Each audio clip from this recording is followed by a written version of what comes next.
सबसे पहले जो प्रधानमंत्री जी ने 2023 को मिलेट ईयर करके और यूएनओ में एक सहमति करवा ली है और सारी दुनिया में ये विषय चला गया कि मोटा अनाज मिलेट इसका उपयोग 2023 में करेंगे ताकि लोगों के व्यवहार में आदत में इस अनाज को खाने की एक रुचि बढ़े। उसी को ध्यान में रखते हुए आज विधानसभा के जितने भी विधायक और बाकी सब साथी है आप लोगों समेत विधानसभा स्पीकर साहब और हमारे जो कृषि मंत्री हैं उन्होंने आयोजन किया था। दोपहर को भोजन का भी बहुत स्वादिष्ट भोजन था और इस मिलेट ईयर की ओर ध्यान जो है वो आपके माध्यम से सब लोगों का चला जाएगा। आज प्रश्नोत्तर के बाद 2 ध्यानाकर्षण प्रस्ताव थे। उसमें एक था हरियाणा कौशल रोजगार निगम, उसके माध्यम से भर्ती बहुत सी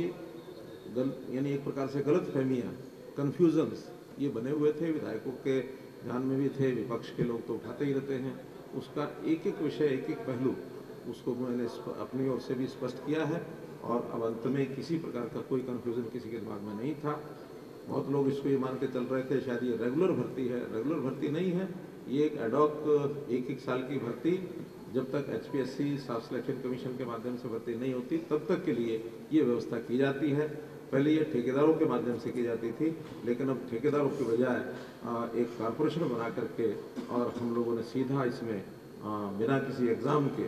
और जो उनकी अपनी योग्यताएं होती हैं अथवा उनकी जैसे सोशो इकोनॉमिक स्थिति होती है उन चीज़ों को ध्यान में रख करके प्रायोरिटी ये है कि गरीब आदमियों को इसका लाभ जितना भी समय मिले उन्हीं को मिले। कुल 7 विधेयक आज जो है पारित हुए हैं। उसमें पहला है हरियाणा श्री माता भीमेश्वरी देवी मंदिर बेरी, ये विधेयक इसको पास किया है। हरियाणा पंचायती राज संशोधन विधेयक इसको पास किया गया है। हरियाणा ग्राम विकास संशोधन विधेयक 2022 पास किया गया है, जिसके अंतर्गत HRDF का जो फंड होता है वो अभी तक 2% का एक्ट में लिखा हुआ था, लेकिन अब 2% से ज़्यादा तो नहीं हो रहेगा, लेकिन उससे नीचे सरकार जब भी चाहे उसमें संशोधन कर सकती है, बार बार उसमें एक्ट में परिवर्तन नहीं करना पड़ेगा। ऐसे ही हरियाणा उद्यम प्रोन्नति संशोधन विधेयक जो हमारी 2016 का एक्ट बना था, हरियाणा एंटरप्राइज प्रमोशन एक्ट जो था उसमें ही नई पॉलिसी 2020 की जो बनाई है, कुछ उसके अंदर भी नए इंसेंटिव्स ये दिए गए हैं। हर बार ये पॉलिसी बनेगी तो हर बार इंसेंटिव उसमें कम ज़्यादा किए जा सकते हैं, तो अब ये भी योजना उस एक्ट के अंदर संशोधन करके दी गई है कि जब उसमें परिवर्तन करना हो वो डिपार्टमेंट द्वारा किया जा सकता है। विधानसभा के जो सदस्य हैं उनमें खास करके उनके ड्राइवर्स और उनके जो सहयोगी हैं, जो उनके सेक्रेटरी जो उनको दिए गए हैं, उनके लिए 20-20 हज़ार रुपया महीने के हिसाब से उनका जो फिक्स किया गया वेतन और वो जो नाम देंगे उस हिसाब से विधानसभा से सीधा उनके खाते में जाएगा। फरीदाबाद महानगर विकास प्राधिकरण यानी FMDA और ऐसे GMDA, इन दोनों में CO का जो पहले नियुक्ति वो प्रिंसिपल सेक्रेटरी लेवल के ही अधिकारी की जाती थी, लेकिन अब उसको और थोड़ा सा सरल करके और उसमें कमिश्नर सेक्रेटरी लेवल को भी उसमें नियुक्त किया जा सकता है, क्योंकि ये डेवलपमेंट अथॉरिटीज़ और धीरे धीरे आगे बनेंगी। जैसे तीसरी अब फरीदाबाद इसकी पंचकुला की बन चुकी है और भी कुछ शहर जो बड़े शहर नगर निगम हैं उनकी डिमांड है कि वहाँ भी डेवलपमेंट अथॉरिटीज़ बनाई जाए, इसलिए हर जगह प्रिंसिपल सेक्रेटरी देना संभव नहीं था, तो कमिश्नर सेक्रेटरी हमारे पास जो हैं अब वो CO का काम संभाल पाएंगे। दूसरा विषय है, पहले तो ये क्यों बनाए जाते हैं, लोगों को सुविधाजनक तरीके से घर बैठे चीज़ों की सेवाओं की उपलब्धि हो, पारदर्शी तरीके से हो, किसी की डिस्क्रिप्शन ना हो,